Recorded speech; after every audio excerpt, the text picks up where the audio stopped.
Okay, here we go. We're going to start off.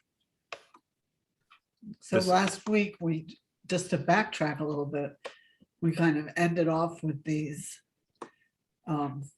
4 books, 3 of which Bart and I had each read before we met each other. And we were the only people we've ever met who had read all 3 of them. Most people haven't read any one of them, but they were all really formative for us. And so that really was the foundation of the class. That's really why we decided to share it with more people. And we were surprised that there was even one other person who would be interested. So we're glad that you're all here.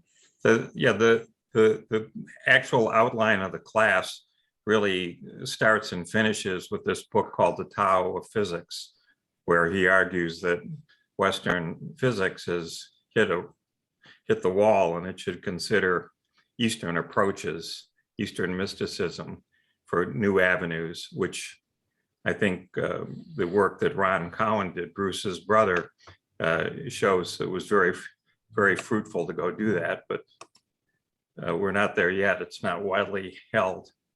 But the ancients were aware of atoms and waves and particles, right, and all of that we could say in an intuitive way. And so were Western occultists who were picking it up from ancient sources. So where we're going to start now is with some of the mysticism that we see in science, in physics. So what we have here is a little picture of little balls, which you should think of as electrons, and the electrons are shot out toward some sort of barrier that has a slit in it. And with a single slit, the electrons all pass through and they make a little line on the far wall there. So you can see this. Now, what's really bizarre is when you put 2 slits there, the electron magically turns itself into a wave and goes through both slits. Even slowing the electrons down to like 1 electron every 10 seconds, it still behaves just like a wave going through there. And so what we're going to do, hold on, is we're going to do a little video with Dr. Quantum on this. And so you can see how could something be both a particle and a wave, or people call it a wavicle. It's neither. So here we go. And here we are, the granddaddy of all quantum weirdness, the infamous double slit experiment. To understand this experiment, we first need to see how particles, or little balls of matter, act. If we randomly shoot a small object, say a marble, at the screen, we see a pattern on the back wall where they went through the slit and hit. Now, if we add a second slit, we would expect to see a second band duplicated to the right. Now, let's look at waves. The waves hit the slit and radiate out, striking the back wall with the most intensity directly in line with the slit. The line of brightness on the back screen shows that intensity. This is similar to the line the marbles make. But when we add the second slit, something different happens. If the top of one wave meets the bottom of another wave, they cancel each other out. So now there is an interference pattern on the back wall. Places where the 2 tops meet are the highest intensity, the bright lines, and where they cancel, there is nothing. So when we throw things, that is matter, through 2 slits, we get this, 2 bands of hits. And with waves, we get an interference pattern of many bands. Good so far. Now, let's go quantum.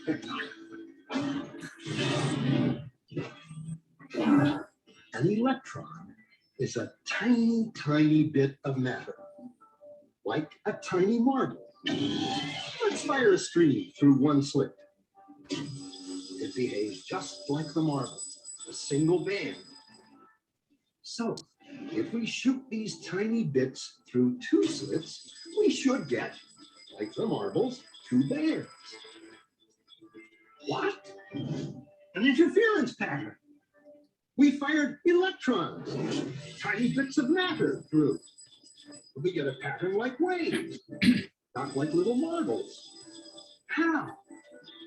How could pieces of matter create an interference pattern like a wave? It doesn't make sense. But physicists are clever. They thought maybe those little balls are bouncing off each other and creating that pattern. So they decide to shoot electrons through one at a time. There is no way they could interfere with each other. But after an hour of this, the same interference pattern is seen to emerge. The conclusion is inescapable. The single electron leaves as a particle, becomes a wave of potentials, goes through both slits, and interferes with itself to hit the wall like a particle. But mathematically, it's even stranger. It goes through both slits and it goes through neither. And it goes through just one and it goes through just the other. All of these possibilities are in superposition with each other.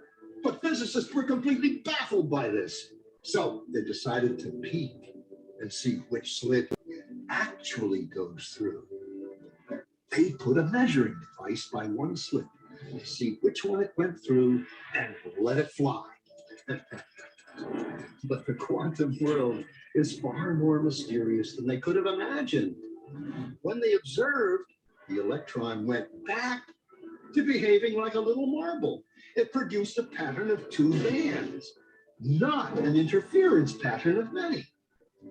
The very act of measuring or observing which slit it went through meant it only went through one, not both. The electron decided to act differently, as though it was aware it was being watched. And it was here that physicists stepped forever into the strange, never world of quantum events. What is matter? Marbles or waves? And waves of what? And what does an observer have to do with any of this? The observer collapsed the wave function simply by observing.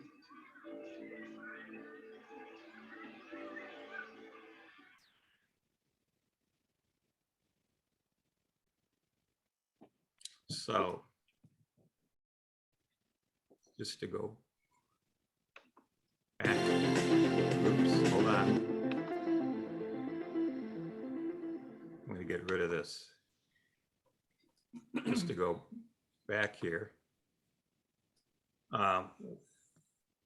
What Ron Cowan did, Bruce's brother, was he looked at this and he discovered the following, that it's true. First thing he did was he observed what the electron is. Turns out that an electron is a very small particle, but it's actually shaped like a torus or a donut. And the electron is covered with little pieces of what would be called information. The information blocks that are there are of two types. They're things that contain algorithms, and there are things that contain data. So what in the world is the data that it's gathering? It's the electron is actually sending out scans all the time. And the scans are going in other dimensions than the 4 dimensions that we're in, the 3 dimensions of space and 1 of time. So in these other dimensions, these scans take place at faster than the speed of light. They're instantaneous and they're always scanning, scanning, scanning. And when they detect something, such as there's a single slit there, then the electron knows it should behave as a particle according to the algorithms that are covering the electron in this layer of information that's wrapped around the electron. When there's two slits, the electron realizes it should behave like a wave. So as soon as you put the two slits there, it immediately turns into a wave. Ron could detect no delay between when he did this and when it became a wave. And the final thing that they mentioned in the video was, suppose you observe this. Well, if you observe it, the electron is scanning everything. So it's scanning both the two slits, but it's also scanning the measuring instrument, or that's observing which slit you go through. And when it saw this, then it immediately goes back to being a particle and going through these things. And this is all according to the algorithms that are there in it. So it's an example of something that's, very mysterious. The explanation for how this occurs is really due to Ron's observations. But it points out, to put it this way, it raises your curiosity to a higher level. Like, what in the world are these algorithms that are doing this? And how in the world is it doing these scans at faster than the speed of light? And on and on. But that's for another day. So I'm just trying to plant the seed with you. There's, even in very basic things that you think are settled, we have a long way to go. Now, the other one is in mathematics. People tend to think of mathematics as being, just very rigorous. So there's no chance for ambiguity, no chance for any mysticism in mathematics. And what we're going to look at here is an example where we study symmetry. Symmetry, mathematicians call group. So that we take something like a square, and we can, as square sitting on a tabletop in front of us, we can rotate the square 90 degrees. And if we weren't looking and this happened, we wouldn't know that it got rotated. It's exactly symmetric to what the first position was. So I can rotate it 90 degrees, 90 degrees, 90 degrees, 90, take it all the way back to where it came from, and it looks completely symmetric. There's no change in the square. Now, I can also do it about the diagonals on a square. There's two diagonals. I can flip it around each diagonal and it looks the same. Or I could flip it around lines that go through the top and bottom in the middle, flip it around that, or go through the sides, flip it around the sides, and it looks exactly the same. So there are 8 different ways I can deal with a square and rotate it in different ways. And as far as I'm concerned, it looks the same. It's completely symmetric. So the study of these things, is dealing with the study of symmetries. And there were a group of mathematicians in the late 19th century that showed how to classify these symmetries.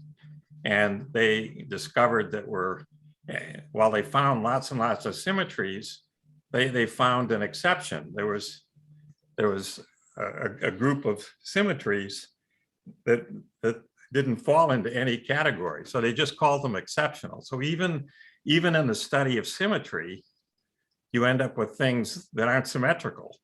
You would think that, geez, everything ought to be nice and symmetrical. There's no way to worry about this. What happened later in the 1980s was that mathematicians went beyond what was done in the late 19th century.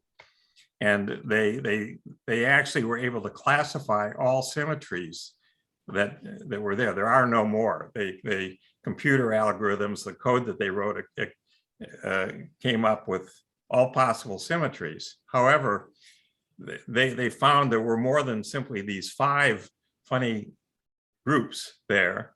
They discovered there were it was on the order of 20. And instead of calling them exceptional, they decided to call them sporadic, because they didn't bear any relationship to any sort of symmetry. And one of them, as you'll see, was called the monster group, which no one has any idea where this thing came from. And then there's a little baby monster that goes with it. And so it goes. So let's take a look at this video and we'll see what it is. Where, oops, where did it go? Hold on.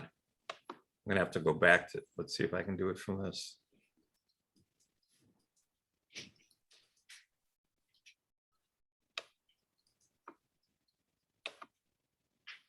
Here it is, okay.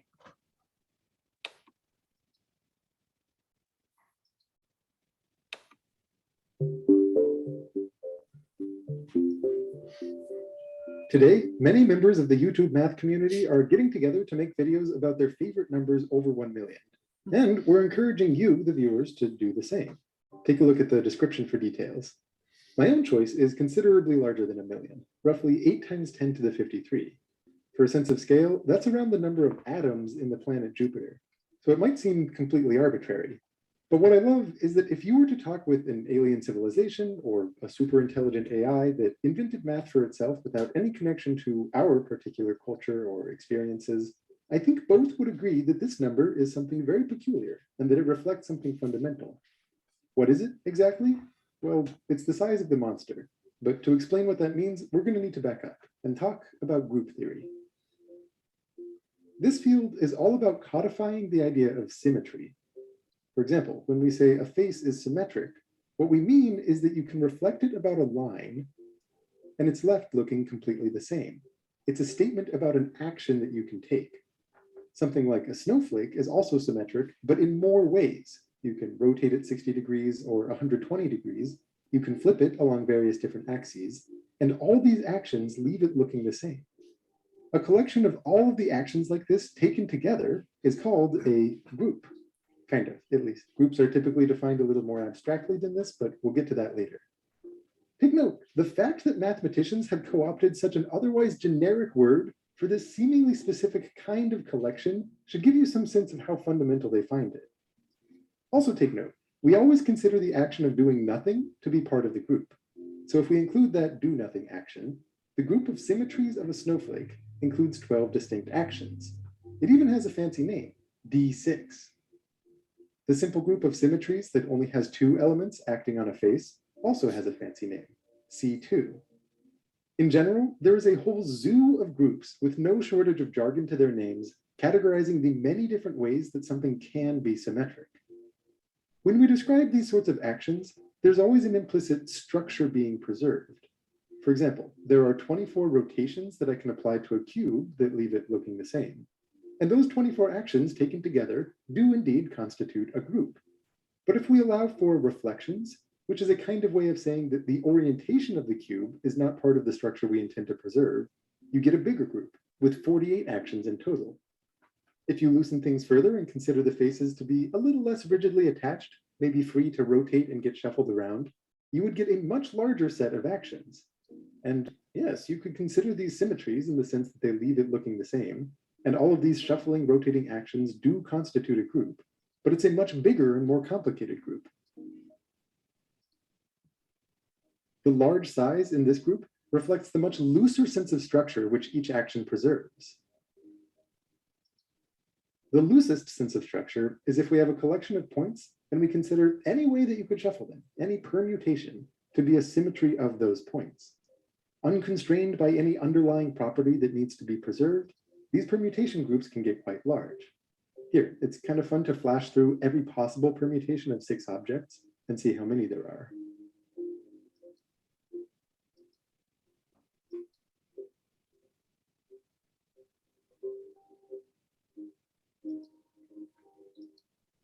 In total, it amounts to 6 factorial, or 720.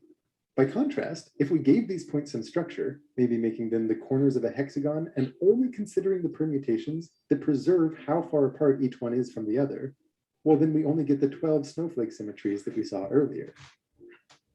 Bump the number of points up to 12, and the number of permutations grows to about 479 million.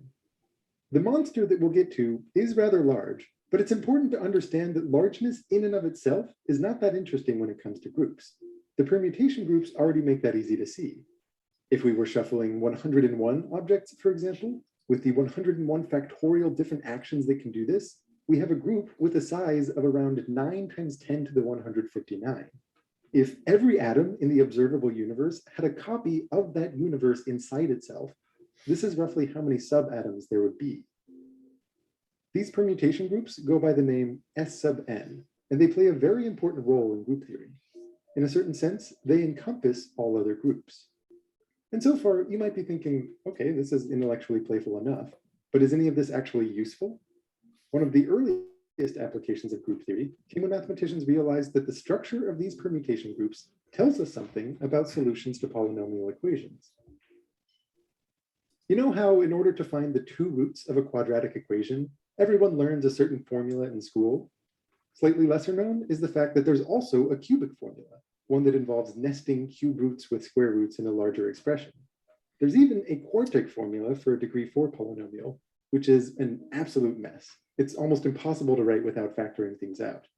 And for the longest time, mathematicians struggled to find a formula to solve degree 5 polynomials. I mean, maybe there's one, but it's just super complicated.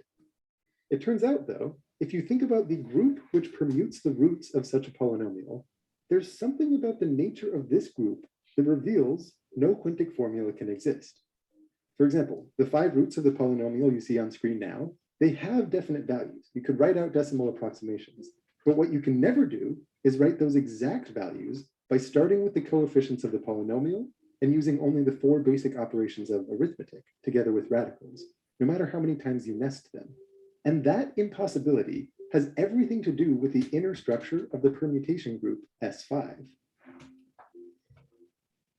A theme in math through the last 2 centuries has been that the nature of symmetry in and of itself can show us all sorts of non-obvious facts about the other objects that we study. To give just a hint of the many, many ways that this applies to physics, there's a beautiful fact known as Noether's theorem, saying that every conservation law corresponds to some kind of symmetry, a certain group. So all those fundamental laws like conservation of momentum and conservation of energy each correspond to a group. More specifically, the actions we should be able to apply to a setup such that the laws of physics don't change. All of this is to say that groups really are fundamental. And the one thing I want you to recognize right now is that they are one of the most natural things that you could study. What could be more universal than symmetry? So you might think that the patterns among groups themselves would somehow be very beautiful and symmetric. The monster, however, tells a different story. Before we get to the monster, though, at this point, some mathematicians might complain that what I've described so far are not groups exactly, but group actions, and that groups are something slightly more abstract. By way of analogy, if I mention the number 3, you probably don't think about a specific triplet of things. You probably think about 3 as an object in and of itself, an abstraction, maybe represented with a symbol. In much the same way, when mathematicians discuss the elements of a group, they don't necessarily think about specific actions on specific objects. They might think of these elements as a kind of thing in and of itself, maybe represented with a symbol. For something like the number 3, the abstract symbol does us very little good unless we define its relation with other numbers. For example, the way that it adds or that it multiplies with them. For each of these, you could think of a literal triplet of something, but again, most of us are comfortable, probably even more comfortable, using the symbols alone. Similarly, what makes a group are all of the ways that its elements combine with each other. And in the context of actions, this has a very vivid meaning. What we mean by combining is to apply one action after the other, read from right to left. If you flip a snowflake about the x-axis, then rotate it 60 degrees counterclockwise, the overall action is the same as if you had flipped it about a diagonal line. All possible ways that you can combine 2 elements of a group like this defines a kind of multiplication. That is what really gives a group its structure. Here, I'm drawing out the full 8x8 table of the symmetries of a square. If you apply an action from the top row and follow it by an action from the left column, it'll be the same as the action in the corresponding grid square.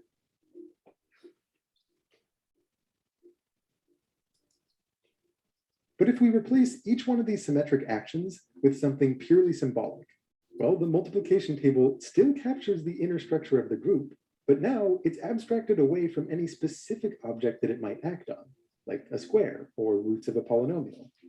This is entirely analogous to how the usual multiplication table is written symbolically. which abstracts away from the idea of literal counts. Literal counts, arguably, would make it much clearer what's going on.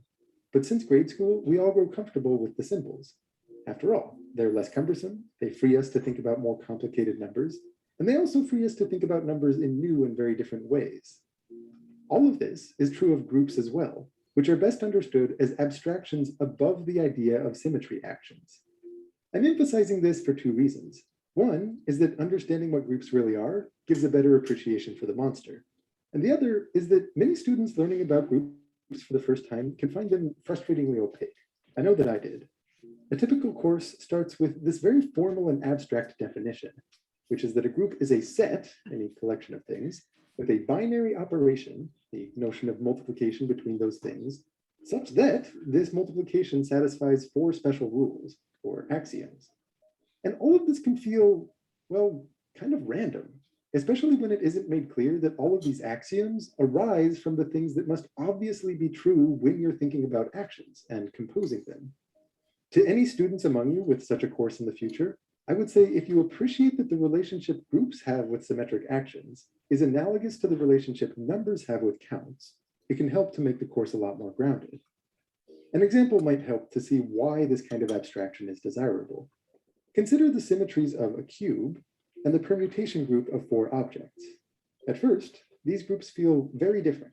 You might think of the one on the left as acting on 8 corners in a way that preserves the distance and orientation structure among them. But on the right, we have a completely unconstrained set of actions on a much smaller set of points. As it happens, though, these 2 groups are really the same, in the sense that their multiplication tables will look identical. Anything that you can say about one group will be true of the other. For example, there are 8 distinct permutations where applying it 3 times in a row gets you back to where you started, not counting the identity. These are the ones that cycle 3 different elements together. There are also 8 rotations of the cube that have this property, the various 120 and 240 degree rotations about each diagonal. This is no coincidence.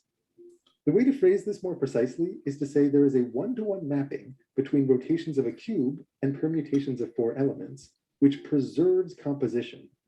For example, rotating 180 degrees about the y-axis, followed by 180 degrees about the x-axis, gives the same overall effect as rotating 180 degrees around the z-axis. Remember, that's what we mean by a product of 2 actions. And if you look at the corresponding permutations under a certain one-to-one association, this product will still be true. Applying the 2 actions on the left gives the same overall effect as the one on the right. When you have a correspondence where this remains true for all products, it's called an isomorphism, which is maybe the most important idea in group theory. This particular isomorphism between cube rotations and permutations of 4 objects is a bit subtle, but for the curious among you, you may enjoy taking a moment to think hard about how the rotations of a cube permute its 4 diagonals. In your mathematical life, you'll see more examples of a given group arising from seemingly unrelated situations. And as you do, you'll get a better sense for what group theory is all about. Think about how a number like 3 is not really about a particular triplet of things. It's about all possible triplets of things. In the same way, a group is not really about symmetries of a particular object. It's an abstract way that things even can be symmetric. There are even plenty of situations where groups come up in a way that does not feel like a set of symmetric actions at all, just as numbers can do a lot more than count. In fact, seeing the same group come up in different situations is a great way to reveal unexpected connections between distinct objects. That's a very common theme in modern math. And once you understand this about groups, it leads you to a natural question, which will eventually lead to the monster. What are all the groups? But now you're in a position to ask that question in a more sophisticated way. What are all the groups up to isomorphism? Which is to say, we consider 2 groups to be the same if there's an isomorphism between them. This is asking something more fundamental than what are all the symmetric things. It's a way of asking, what are all the ways that something can be symmetric? Is there some formula or procedure for producing them all? Some meta pattern lying at the heart of symmetry itself? This question turns out to be hard, exceedingly hard. For one thing, there's the division between infinite groups, for example, the ones describing the symmetries of a line or a circle, and finite groups, like the ones we've looked at up to this point. To maintain some hope of sanity, let's limit our view to finite groups. In the same way that numbers can be broken down into their prime factorization, or molecules can be described based on the atoms within them, there's a certain way that finite groups can be broken down into a kind of composition of smaller groups. The ones which can't be broken down any further, analogous to prime numbers or atoms, are known as the simple groups. To give a hint for why this is useful, remember how we said that group theory can be used to prove that there's no formula for a degree 5 polynomial, the way there is for quadratic equations? Well, if you're wondering what that proof actually looks like, it involves showing that if there were some kind of mythical quintic formula, something which uses only radicals and the basic arithmetic operations, it would imply that the permutation group on 5 elements decomposes into a special kind of simple group, known fancifully as the cyclic groups of prime order. But the actual way that this breaks down involves a different kind of simple group, a different kind of atom, one which polynomial solutions built from radicals would never allow. That is a super high level description, of course, with about a semester's worth of details missing. But the point is that you have this really not obvious fact about a different part of math whose solutions come from finding the atomic structure of a certain group. This is one of many different examples where understanding the nature of these simple groups, these atoms, actually matters outside of group theory. The task of categorizing all finite groups breaks down into 2 steps. 1, find all the simple groups, and 2, find all of the ways to combine them. The first question is like finding the periodic table, and the second is a bit like doing all of chemistry thereafter. The good news is that mathematicians have found all of the finite simple groups. Well, more pertinent is that they proved that the ones that they found are, in fact, all the ones out there. It took many decades, tens of thousands of dense pages of advanced math, hundreds of some of the smartest minds out there, and significant help from computers.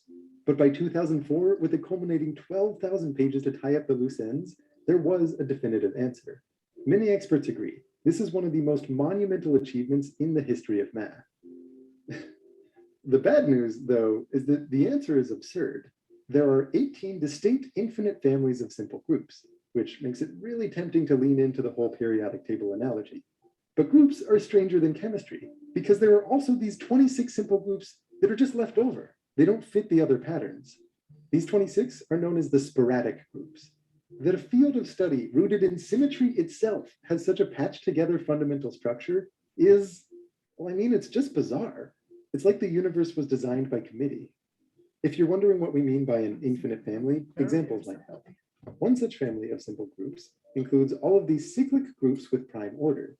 These are essentially the symmetries of a regular polygon with a prime number of sides, but where you're not allowed to flip the polygon over. Another of these infinite families is very similar to the permutation groups that we saw earlier, but there's the tiniest constraint on how they're allowed to shuffle n items. If they act on 5 or more elements, these groups are simple, which incidentally is heavily related to why polynomials with degree 5 or more have solutions that can't be written down using radicals. The other 16 families are notably more complicated, and I'm told that there's at least a little ambiguity in how to organize them into cleanly distinct families without overlap. But what everybody agrees on is that the 26 sporadic groups stand out as something very different. The largest of these sporadic groups is known, thanks to John Conway, as the monster group, and its size is the number I mentioned at the start. The second largest, and I promise this isn't a joke, is known as the baby monster group. Together with the baby monster, 19 of these sporadic groups are in a certain sense children of the monster, and Robert Grease called these 20 the happy family. He also called the other 6, which don't even fit that pattern, the pariahs. As if to compensate for how complicated the underlying math here is, the experts really let loose on their whimsy while naming things.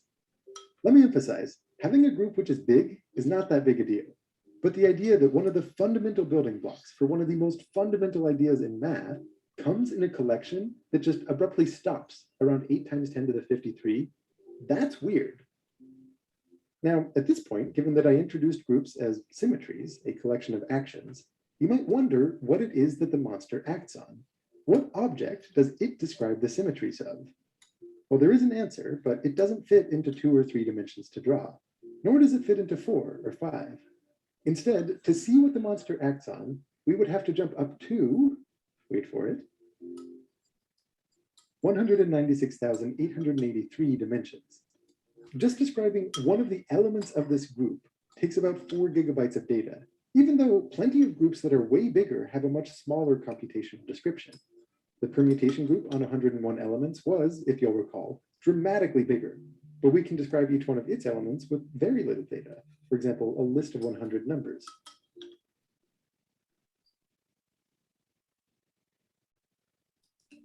No one really understands why the sporadic groups, and the monster in particular, are there. Maybe in a few decades there will be a clearer answer. Maybe one of you will come up with it. But despite knowing that they are deeply fundamental to math, and arguably to physics as well, a lot about them remains mysterious. In the 1970s, mathematician John Mackay was making a switch from studying group theory to an adjacent field, and he noticed that a number very similar to this 196,883 showed up in a completely unrelated context, or at least almost. A number one bigger than this was in the series expansion of a fundamental function in a totally different part of math, relevant to these things called modular forms and elliptic functions. Assuming that this was more than a coincidence seemed crazy, enough that it was playfully deemed moonshine by John Conway. But after more numerical coincidences like this were noticed, it gave rise to what became known as the monstrous moonshine conjecture. Whimsical names just don't stop. This was proved by Richard Borchards in 1992, solidifying a connection between very different parts of math that at first glance seemed crazy. 6 years later, by the way, he won the Fields Medal, in part for the significance of this proof. And related to this moonshine is a connection between the monster and string theory.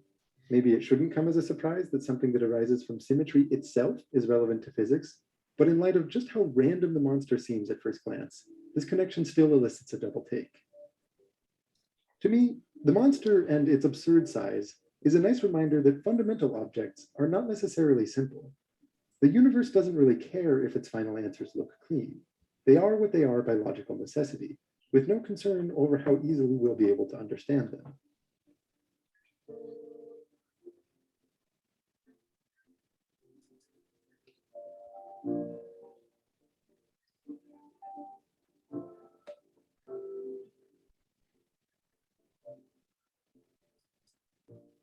Oh, no. Wait. Oh, that didn't do it.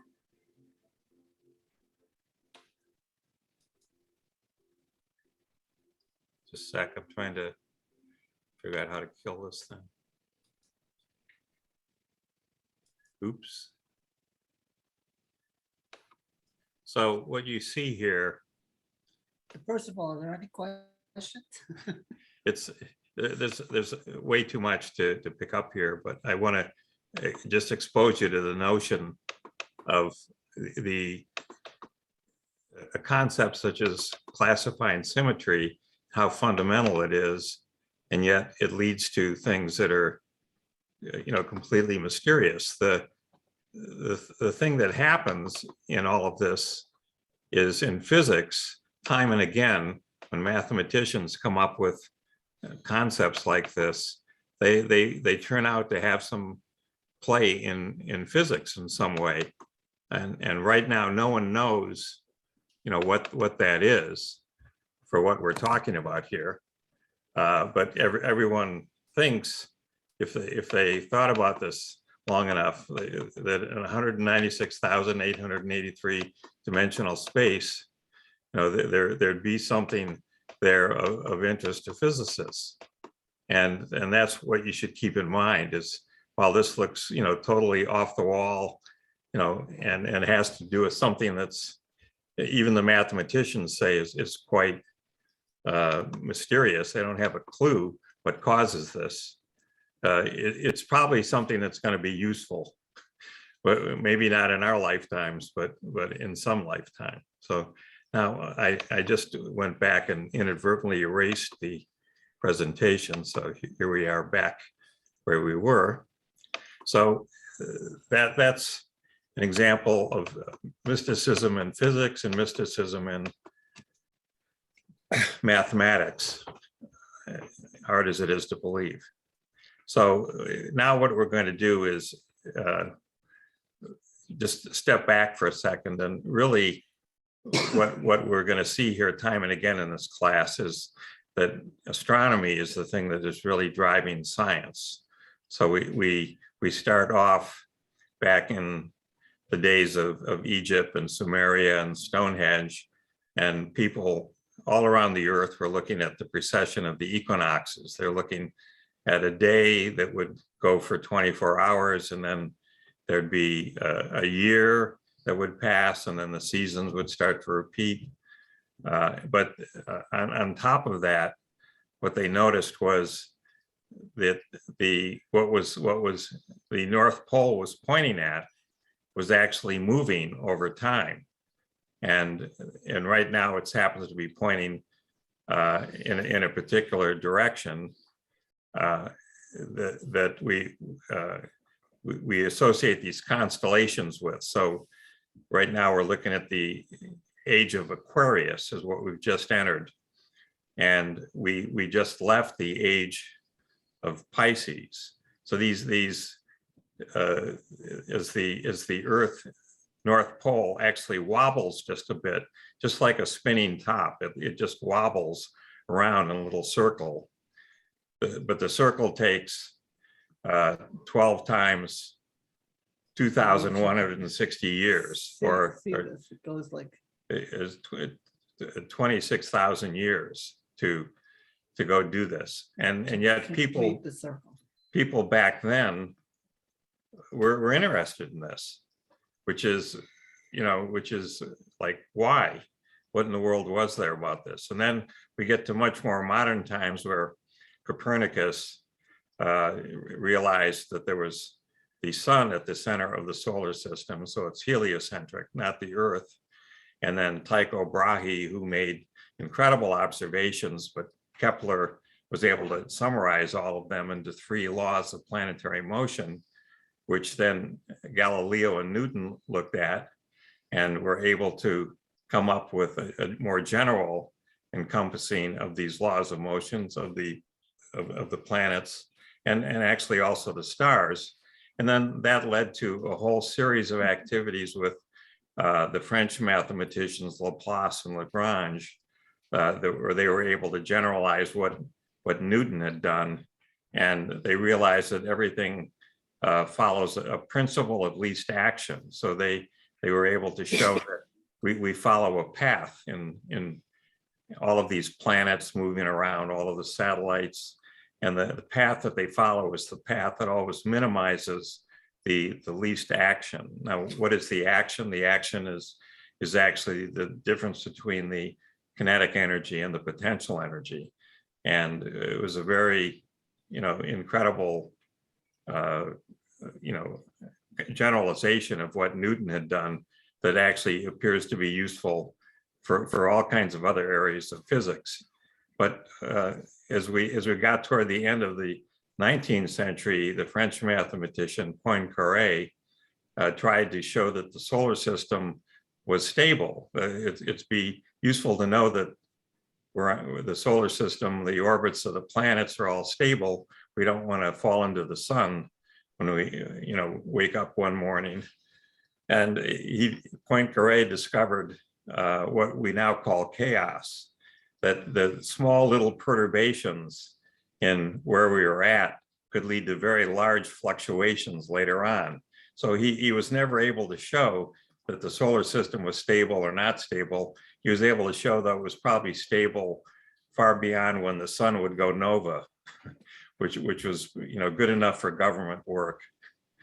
Then we had Edwin Hubble in the 1920s, who measured the velocities of different clouds out there. I've got a picture of one up here in the corner.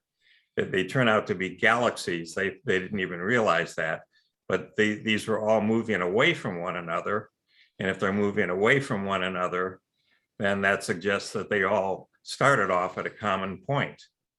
That also led to other observations by Fritz Zwicky, where when he looked at these galaxies that are running around, if they just rotated the way they were, and you made some assumptions about how fast they were rotating and how many stars and how much the had for mass, they would fly apart.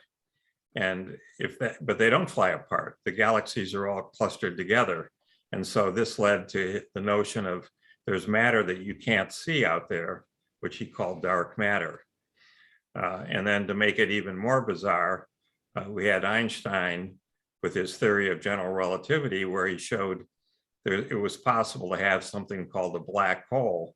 A black hole is something where if you get close to it and get sucked in, it's black. Nothing can escape. No light, no matter, no anything, modulo some recent developments. And the physicist Richard Feynman was looking at actual observations in the 1960s by astronomers and realized that there was a black hole at the center of the Milky Way galaxy. And now it appears that every galaxy that we look at has a large black hole in the middle of it, which is again an impetus for science. A classmate of mine, Alan Guth, came up with the notion of inflation. When everything was close together way back at the beginning, space itself expanded, it inflated. And you should think of this as like having a change from ice to water.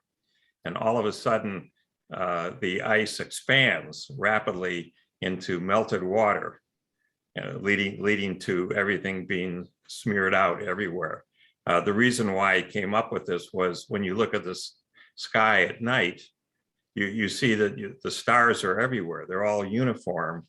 There's no one place where there's no stars and another place where there are stars. They're just smeared out everywhere. And this led to the notion of the only way this could happen is if you had everything smeared out right at the beginning. So these are all examples of how these observations have been driving things. And that was where the idea of the Big Bang came from, right?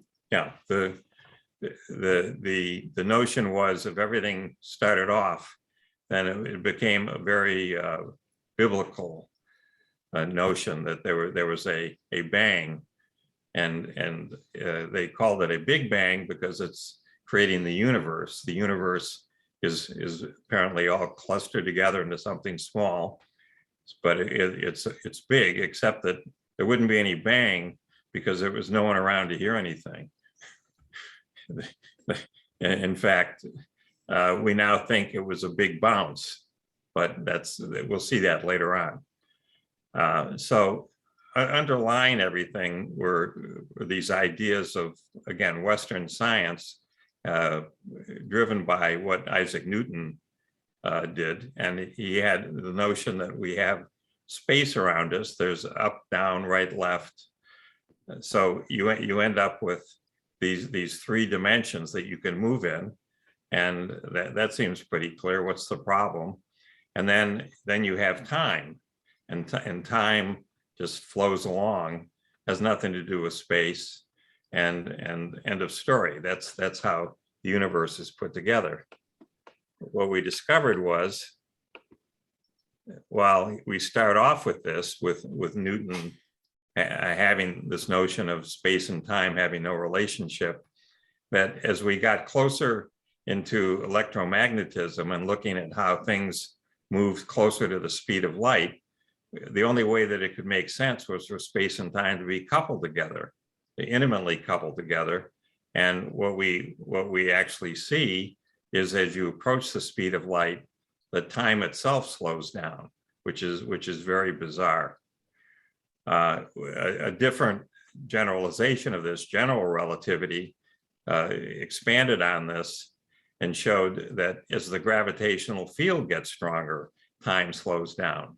So as an example, if I'm simply standing up, my feet are closer to the center of the earth than my head. Okay, and if that's the case, then the gravitational field is stronger where my feet are than where my head is. So just in that small distance, the time is a little slower where my head is than where my feet are. And this has actually been verified experimentally. All kinds of things have happened to this. But finally, I just put in this thing for completeness that when you deal with statistical mechanics, which is dealing with the mechanics of things like gases and things of this ilk, that you end up with time actually pointing in some direction. The only problem is that statistical mechanics can't figure out which way does it really move. It's an attempt to try and deal with this. There's something different about time than these other things. And so to make this even more mysterious, there's the realization that we need more than just the 4 dimensions, 3 for space and 1 for time, to actually describe what we see as the world around us. And what happened here historically was that Einstein published his general theory of relativity in 1916, and in 1919, another mathematician said, well, if I just add 1 more dimension, I can encompass electromagnetism, but I need 5 dimensions. And everybody stared at this and said, you know, he's right, but what in the world is this 5th dimension? So in 1926, another mathematician said, well, it's probably right around us, but it's probably very small. It's very compact. And we'll see a video on this later on to try and understand this, but it's probably there, but it's all rolled up. And that led to 2 other mathematicians in 1954 and 1979, showing that there's a whole class of these compactified dimensions. And that's really critical to what Ron Cowan observed, is we'll see here. There's actually a whole theory that goes with this. In 1962, Richard Feynman, one of the great physicists of the 20th century, looked at trying to include quantum mechanics into gravitational theory, which is not what Einstein did. Einstein dealt with what's called a classical theory, but it would break down on a very small scale. And Feynman did this by looking at, in the realm of quantum, you take an electron as an example. Electron can spin to the right or to the left, so it can spin up or it can spin down if I look at the axis about what it spins. So with no spin whatsoever is the simplest theory you could come up with for gravitation, and you'd have a particle called a graviton, and Feynman showed that was impossible. Then he looked at a spin 1 where the graviton was spinning at a higher level than just no spin. That didn't work, but finally he discovered a spin 2 graviton was the simplest possible theory that would include quantum mechanics and gravity.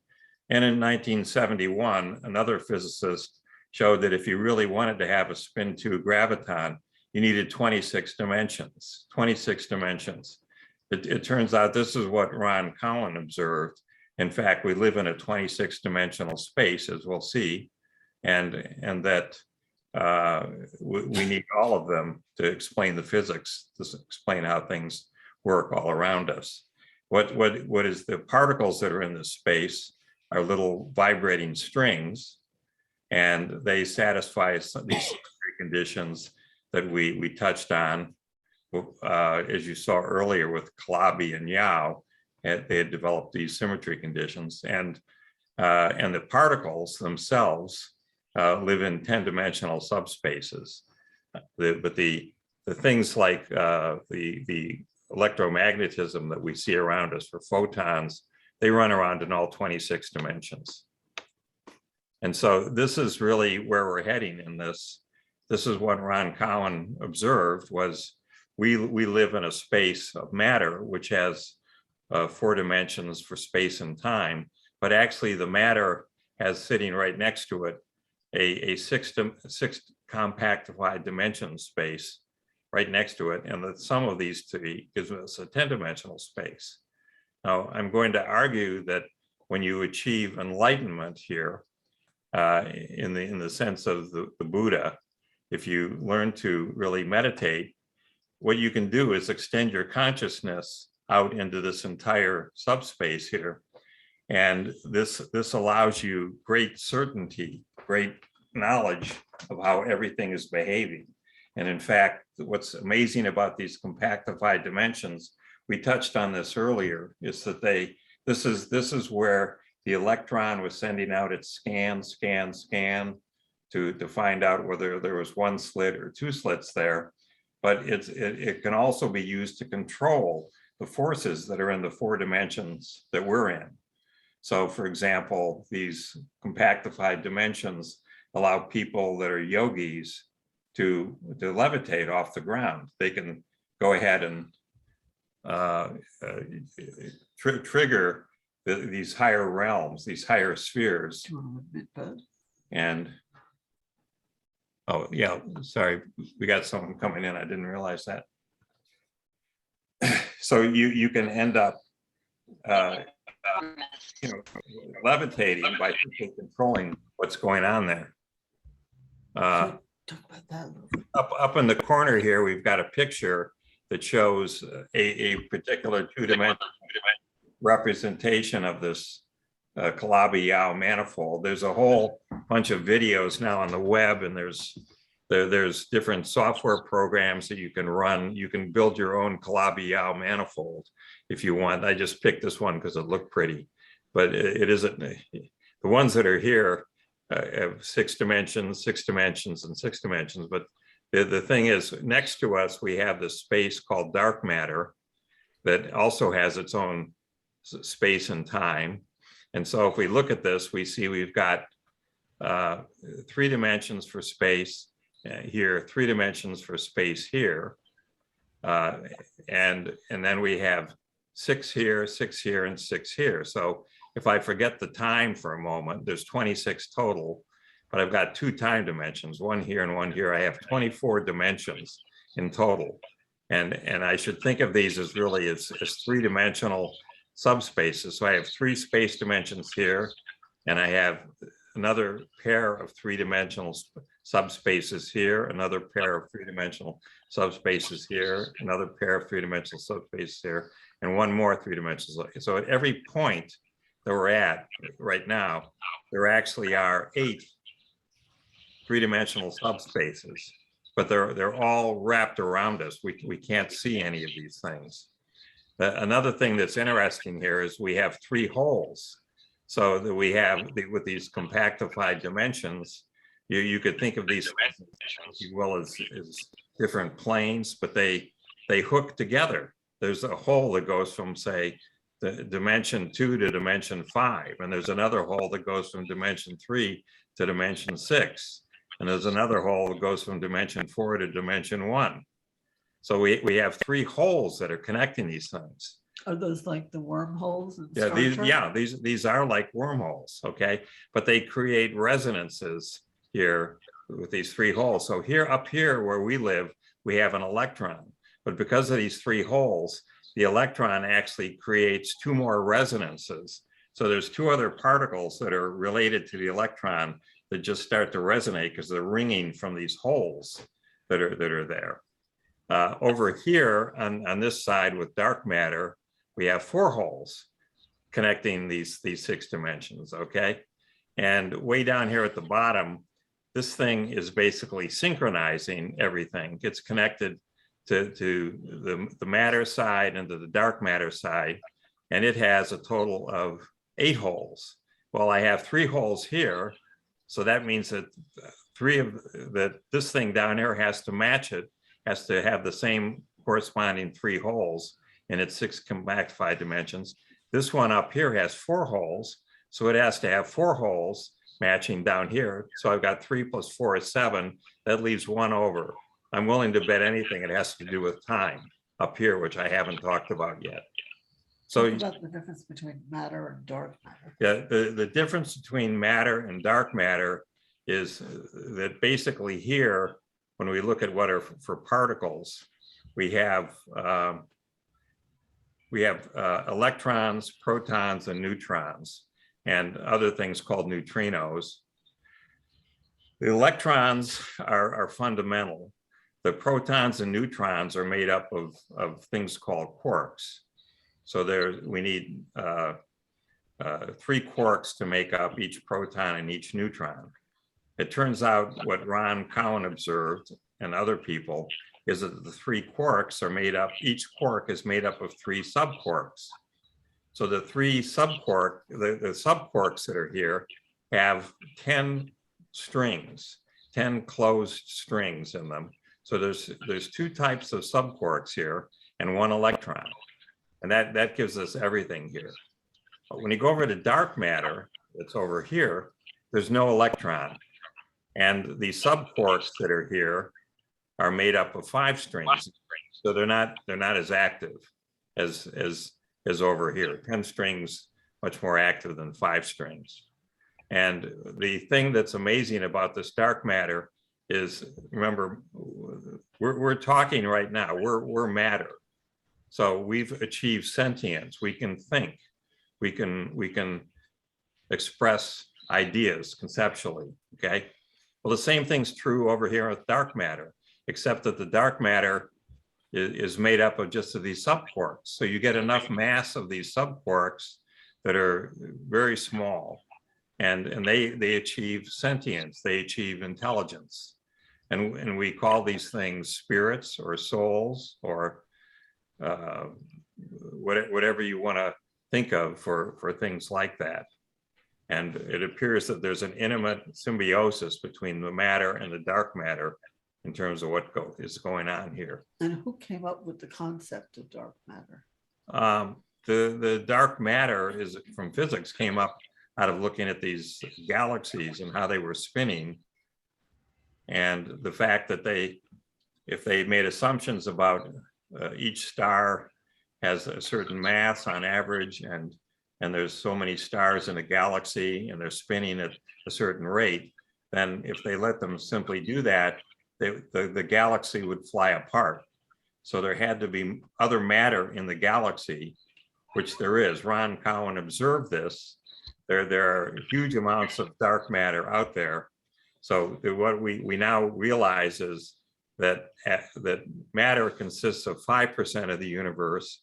Dark matter consists of 27% of the universe. There's more than 5 times as much dark matter as matter.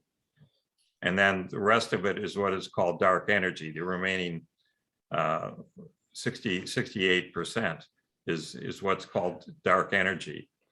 So the takeaway here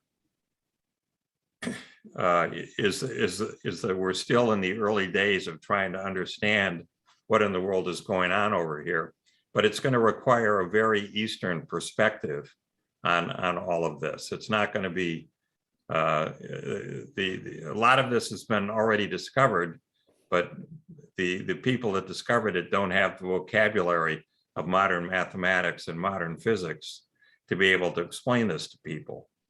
But similarly, a lot of the work that's been done on the math side for over here relates to what happened over here. It's just that they haven't realized that there really is this 26-dimensional space. And in the whole space is where the fields go. The photons run all around here, but the quarks and the electron, the subquarks are here, and the subquarks for dark matter are here, and they live in these 2 10-dimensional spaces. And so we have a complete taxonomy. It's a real intellectual tour de force that Ron came up with to come up with this set of observations. But it's also it's also kind of an assumption, isn't it? And, well, these are observations that he made. Okay. But the field in general, people in general have the paradigm in mind, right? Yeah. I already told you. But it comes from classical science, not from some far out yogi's vision. No. Yeah, you saw that I pointed out to you, someone had already realized we need 26 dimensions. Well, here's the 26 dimensions, okay? But it turns out that 18 of them are what are called compactified. They're very itty bitty dimensions here, but they control everything. And this is really the higher realms. This is where all of the real action takes place in terms of running the universe there. So that's where. But I just wanted to stress the point that the terminology and the concepts, all of that comes from science and not from mysticism. Right. Even though Yeah. it sounds like very mystical concepts, they are very mystical concepts. Well, yeah, But it's, I mean, scientific language to call it dark matter because it sounds like something out of right. science fiction, you know. Yeah, no one disputes that there is, the dark matter doesn't exist. They're just going crazy trying to have a theory to explain it. So Right. similarly, But you the know, problem is with the paradigm that they're right, working with is limited. Not that they have a lot of data that doesn't fit their paradigm. right. No, there's a huge amount of This data. would be a new paradigm Right, that the data would fit. right, So it's not unscientific in that sense. It's more scientific. right. Yeah, and the thing that it's making, the observations that Ron made to show these holes that are there, which are actually, you know, especially for the space that we're in, with the electron having two other resonances, or a total of 3 different versions of the electron, is due to these other holes that are there in You these have other compactified dimensions. representations, don't you? Come again? You have other representations. Yeah, oh, no, there's lots of other, yeah, I think, let me go down here and see what it is. I don't want to spend too much. The other thing to keep in mind is, from the point of view of science, the most fundamental part of science is physics. And that's because we're dealing with atoms, and the discovery that atoms are made up of electrons, which run in a cloud around a nucleus, and the nucleus is made up of these protons and neutrons. So if that's the case, then chemistry arises out of taking these atoms and putting them together, having the clouds of electrons in each of the atoms get shared in different ways. So that takes care of chemistry. And then biology comes about because biology is chemistry that deals with things that are living, that come to life, plants, animals, etc. So this is the modern Western view of what's going on. But the view that Ron came up with is actually, there's a similar side of things for dark matter. The only difference with dark matter is there's no electron there. There's just these subquarks.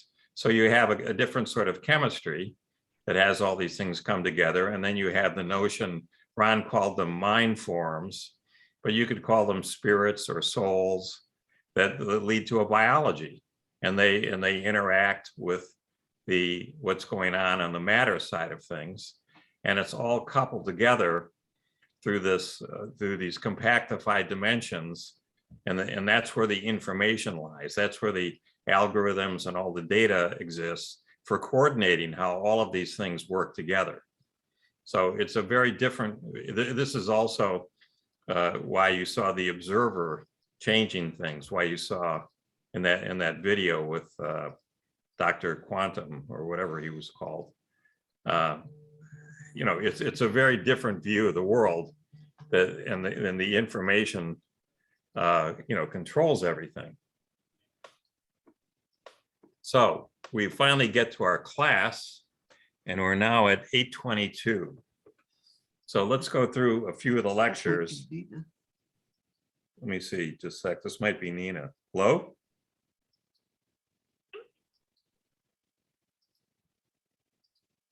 No. Telemarketing, sorry. Thought it might be Nina. So we'll go through just a few of the lectures to see what we're doing. This very much follows the Tao of physics.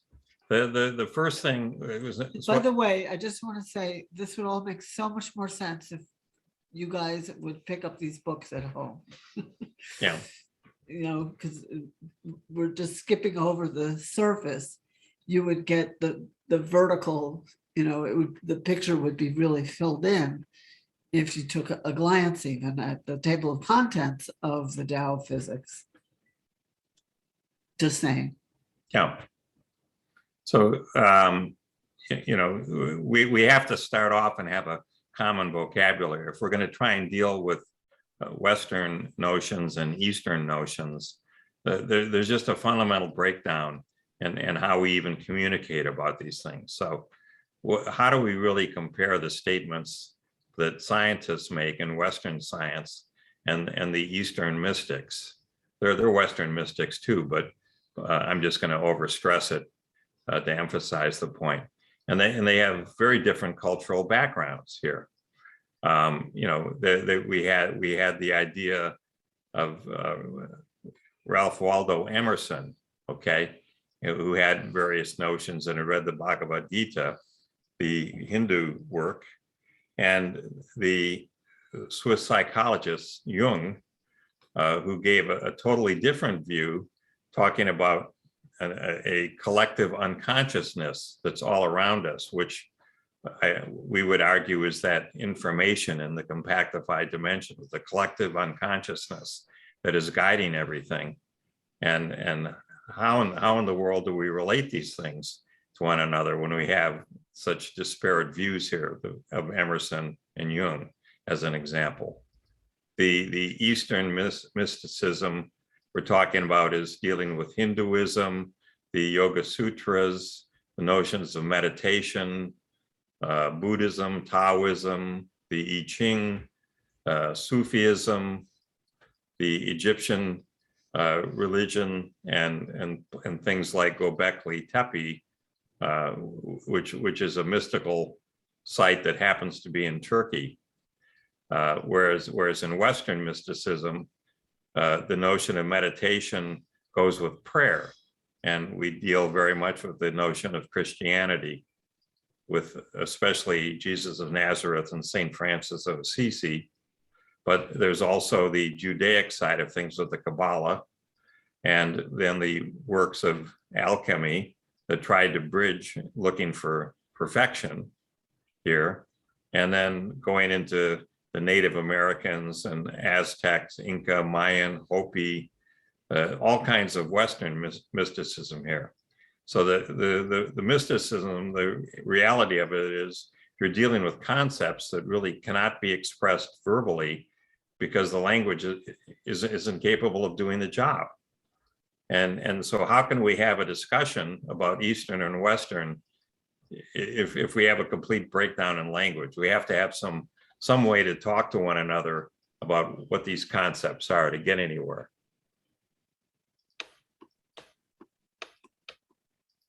The way that science deals with this is they say, well, we run these experiments and the ground rules in the experiments are that everybody has to be able to replicate the experiment. We describe all the conditions, everything that was done in the experiment. And so anyone else, if you follow everything, you'll see the exact same thing that was observed again and again. And so with the result of the experiments, then there's an attempt to have a theoretical construct, some sort of explanation or model that would explain what happened in the experiment. And that leads into the issue of interpreting the results of the experiment and the model. And that's really what science is. It's not so much the modeling so much as the interpretation of everything. That's why I immediately went to a 26-dimensional space, is because that's really what's going on here. It's the interpretation of 4 dimensions isn't enough. And why in the world is 26 enough? Well, we'll see in a while why it's enough. But what we saw here in the video was there was a real breakdown in language because we had an electron that was both a particle and a wave, depending upon if there was 1 slit or 2 slits. And so how in the world can something be both matter and a wave, or people call it a wavicle, to try and capture this? There's something intrinsically breakdown in language here. The other side to it is these other dimensions, and the dimensions deal with very, very small things that are far, far smaller than the size of a nucleus of an atom, for example. But on the other hand, they interact across the scale of the universe, which is trillions of light years across. And so you end up with this, very bizarre description of the very small to the very large. And the reality that space itself is made up of compartments, of little pieces of space. You should think of space as a foam. There are little foams of space all over the place, and anything that you think of as a particle hops between space compartment to space compartment. That's how it moves. It's very bizarre. It's not at all like what you would think when you look at the world around you.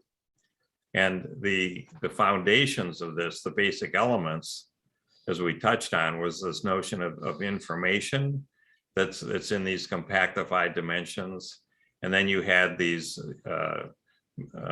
dark matter and regular matter, and you had dark energy, you had these neutrinos, and you had something that, if you recall, getting a Nobel Prize in 2012, the so-called Higgs boson. And there's other bosons, which we call photons. That's it. They're these very basic elements that make up everything. And how in the world, how in the world could this be? What is this really a complete taxonomy of everything? We think it is, but we'll see. And so with that gets us up to subject 2. And I'm just looking at the time for people. Why don't we just try and go through 2, and then we'll pick it up next week. The second topic we're going to deal with after foundations is trying to relate science and religion. So we touched on this before. We're still outlining the whole course here. Yeah, we're not. So you're not expected to understand this. This is just an overview of where we're going. Okay. So you can, we try and tell you where we're going, and at the end, we'll tell you where we've been, and you can ask yourself, did we really do a good job? So again, this is just a recapitulation of the thing I talked about with astronomy. The one thing I wanted to bring up here, though, is the following, that it was touched on in the videos, that we're going to deal with something called a complex number. So what we see here, if you look at this picture, you'll see, for example, we have a number that goes out on the screen axis, and another one that is perpendicular to it that goes out this way. Okay, so one of these is called, both of these are real numbers, with the difference is that everything on this axis is multiplied by the square root of -1.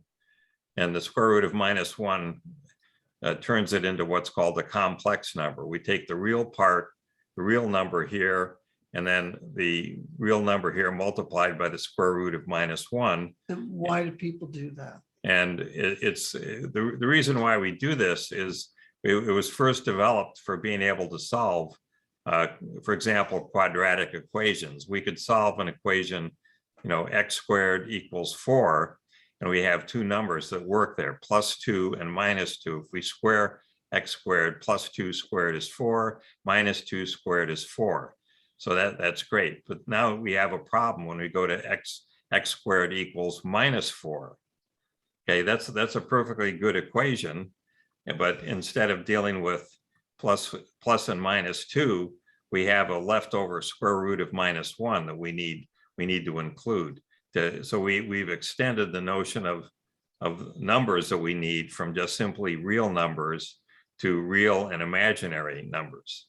And that's where it came up. Now, the reason for even bringing this up here is that I showed you the picture before where we had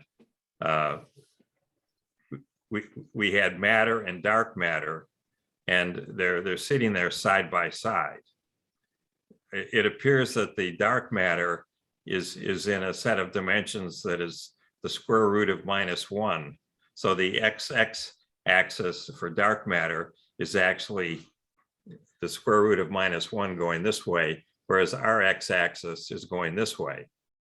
And the two of them together make up one single x-axis, but it's a complex x-axis. It's not simply it's a complex dimension there that we're dealing with, and that appears to be a more useful way of describing it. When I showed you the picture with the 6 dimensional subspaces there, those are probably all paired. So there's 2 x-axes, 2 y-axes, and 2 z-axes, and the pairing is that one of them is always multiplied by the square root of -1 versus the other. Now, this is something that you just can't make up.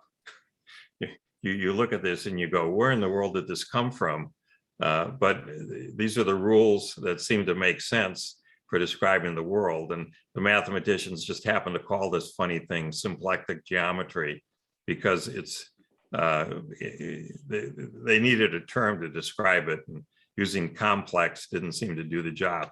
Symplectic seemed to do it. So with these compactified dimensions, these are all, as we're going to see, all be. Move this over here.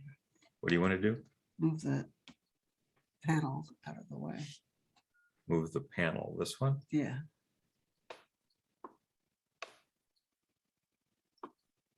We're gonna see a video where you'll see why these things are all rolled up, okay, on this. And then to go forward here, here's the 2 people that developed. Here's Calabi here, and here's Yao over here, who proposed what these compactified dimensions look like. And here are 3 different pictures of what some of these Calabi-Yau manifolds look like. And there's a gazillion more that are out there. I couldn't create anything that was 6-dimensional with 3 holes, so that I could put in 2 dimensions. The other thing to keep in mind is the time is very different than these space dimensions that we're dealing with here. So we're caught up when we look out through our eyes, where we think that we're living in the instant of now. So there's now, and the past is behind us, and the future lies ahead of us. And so the only thing that we seem to see is now. That's all that there is. And in fact, that's probably not all that there is. That the time is very different than any of these other things. And as we'll see, there's a notion that Jung and Pauli came up with of synchronicity, which is having the simultaneous occurrence of events which appear to be significantly related, but there's no obvious way that they're causally related. So the example of this is Pauli walking into a laboratory, and as soon as he walks in, the experiment that they're trying to show him fails. It just blows up, collapses. You know, he did it time and again, and people quit asking him to go into their lab to see his experiment. So as an example of synchronicities, where there's some set of events which appear to be related, but there's no obvious way But causally. did they call it the Pauli effect? Yeah, they called it the Pauli effect. They did. And then another thing to keep in mind here is, in the East, we deal with traditional Chinese medicine, which is the notion of there are meridians that run across your skin of your body, and acupuncture is able to go interact, have these different meridians reach to different organs wherever there's some issue in your body, and help you to cure it, which is of course not accepted by Western medicine, but it appears to be very effective for thousands of years for the Chinese. The Japanese had a different activity of Reiki, which they viewed as a spiritually directed life force. And there was also this notion of pranic healing, which appeared to have come out of Sanskrit. So you have the notion of an aura around your body here, and the Reiki master is able to reach this to assist you with overcoming whatever it is that you have as an issue. What would you want to add to all this? There is more and more acceptance in the West of the efficacy of both of these. There's more statistical evidence. Who was it who had the appendix removed? I think it was in Nixon's administration when he was in China. there, We'll have to get that Yeah. footnote. But that brought a lot of awareness to it. So there's more and more evidence. I do Reiki, I have for about 20 years, and that has been documented to help with certain conditions like inflammation, which I have. So I had stopped doing it for a while and kind of lost the energy, but it's coming back now the more I attempt to practice, and we actually do it together, although Bart was never initiated. It just helps me to have another energy field to work with. He had 2 toes that were crossed like this, and just giving them Reiki, they straightened out, so they were like this. They've gone back because we stopped, but I bet if we started doing it again, they would straighten out again. It helped my father come off a ventilator when he was in the hospital on a ventilator. It definitely helps with relaxation and inner peace. And as I said, inflammation, these are all documented. But I believe if you do it enough regularly, in the East, they don't have the same debilitating, let's say, effects from stroke, because they will place people in a room full of Reiki practitioners and full of Reiki people together, so they get this collective field going. And they do this with chiropractic too. It's like this gang effect. And if they do that, like 3 times a day for a few weeks, the people can very often actually walk out of there. It doesn't take years and years of rehab. And you know how stroke patients get all stiff and like kind of crunched over. There's no reason for it, in my opinion. you're knowledgeable on Feng Shui. And Feng Shui is called the art of placement, in translation from the Chinese. And that again works with correspondences. A lot of these things, including alchemy, Western and Eastern, Western alchemy comes from Eastern, work on this principle of correspondences. That's kind of Or foreign, resonances. or resonances. It's a resonance. If 2 things are similar, they resonate with one another. And that in Kabbalah, that's even true for numbers. If 2 words translate to the same through numerology to the same number, they have something in common, and they go very deep with these kinds of things. It's a really different way of looking at life and the universe. This is an artist who Alex Gray, you can look him up. I just love the way he showed this grid emanating out of the chakra system and the meridians that are from acupuncture or acupressure, and how they all interrelate, and this idea of it going out into your environment, the world around you. I really love that. We have a small one, but we're gonna have a big blown up one here in the house. And He does yeah. wonderful work in upstate New York now, but he's a visionary artist. And the other one that we have down in the corner is the chakras. And there are these 7 major chakras. Now, Ron Cowan observed inside body and saw 3 different clusters, one where your brain or third eye would be, one where your heart is, and one down in the lower part of your body. And each of these appeared to be, from looking at the pictures he had in his books, appeared to be little pieces of dark matter or spirits that could be your soul that is linked to your body. So the chakras generate an aura and link with your brain to create what you think of as now. And all of your physical organs. Yeah. But they're also beyond your physical organs. Right. And then the other side, Western science, but there also is Eastern alchemy, but it really was in the West that this led to modern chemistry. but it appears that it was really a spiritual practice for us to seek purification of the soul, and something that would be immortal, something that would be intrinsically good. And one way that this happened was to try and transmute these chemical elements. So they were trying to turn lead into gold.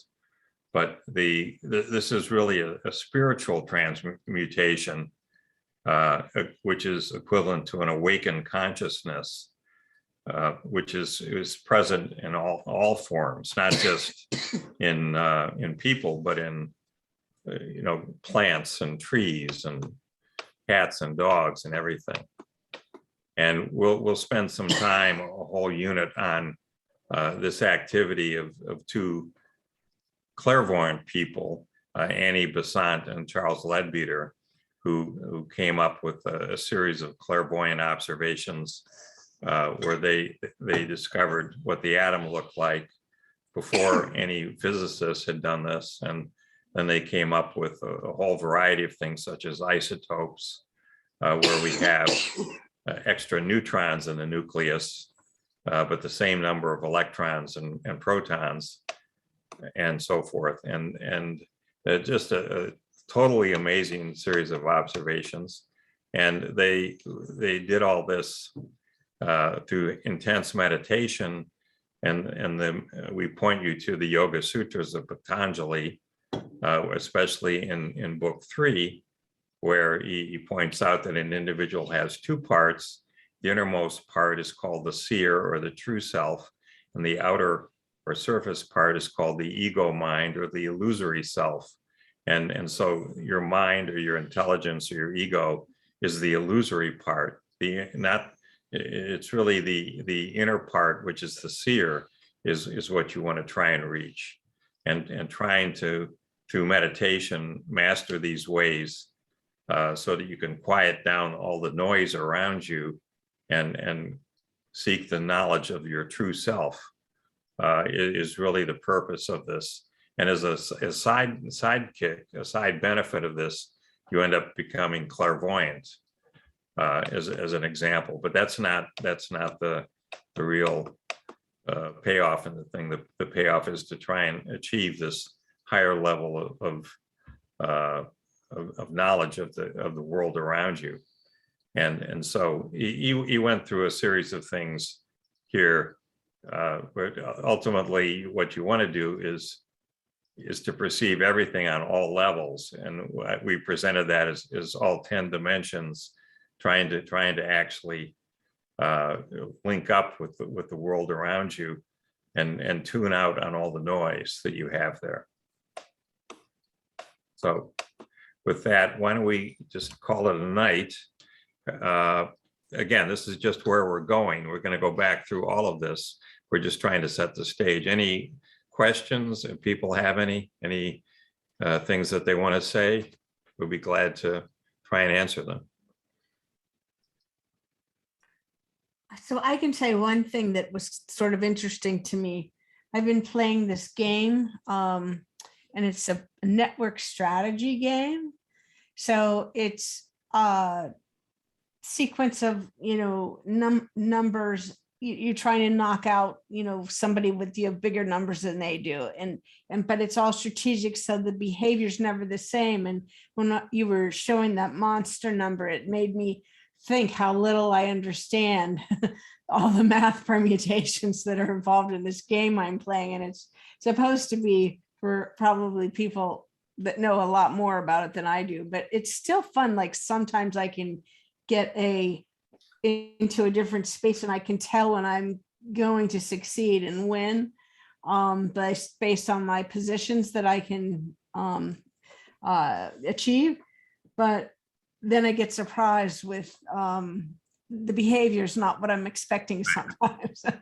So anyways, it made me think of that, and I enjoyed that. No, remember that little description of what we're talking about for group theory. That's the culmination, 1800s, 1900s, up to 2004, and it's summarized in a 12,000 page proof.